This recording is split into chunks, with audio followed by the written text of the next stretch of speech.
আজ রাতে কার্তিক ঠাকুর ফেলার মজাই এক আলাদা। আর বিয়ে মানেই তো কার্তিক পুজো হবেই। মানে তোমার বিয়ে ঠিক হলে তো বন্ধুবান্ধবরা প্ল্যান করে থাকে যে ওর বাড়িতে কার্তিক ঠাকুর ফেলা হবেই। আর আমাদের রাখির বাড়ি কিন্তু কার্তিক ঠাকুর ফেলবে এটা কিন্তু আমরা আগে থেকেই জানতাম। দশমীর দিন অনেক যখন ঠাকুর বিসর্জন হচ্ছে তখনই আমরা শুনে নিয়েছিলাম যে আজকে ওদের বাড়িতে কার্তিক ঠাকুর ফেলাবে। ওদের বাড়িতে কিন্তু দশমীর রাত্রিরেই কার্তিক ঠাকুরটা ফেলা হয়েছে। পুজো কিন্তু আমাদের এখানে একদিনই পালন করা হয়।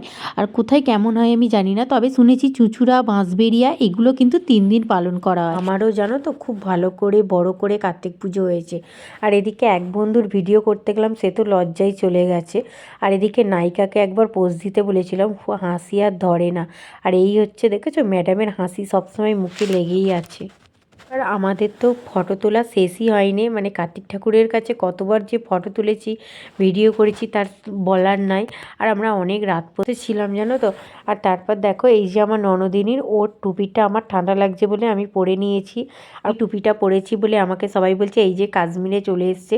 আর আমাকে নিয়ে যে কত মজা করে এরা কি বলবো তোমাদের। আমরা খাওয়া দাওয়া করে গল্প তো আমাদের শেষই হয়নি, আমরা যেখানে একসাথে বসি মানে আমাদের বাড়ি যাওয়ার কথা ভুলেই যাই। আখির মিনিকে দেখে আমার এত ভয় লাগছিল। আর ওদিকে রাখি আর বাবু কথা বলছে, ওদেরকে দেখো ডাকছে। আর আমরা তো ভয়ে একদম খাটে উঠে বসে আছি আর নিচে নামেই নি। চলো আজকের ভিডিও এই পর্যন্ত।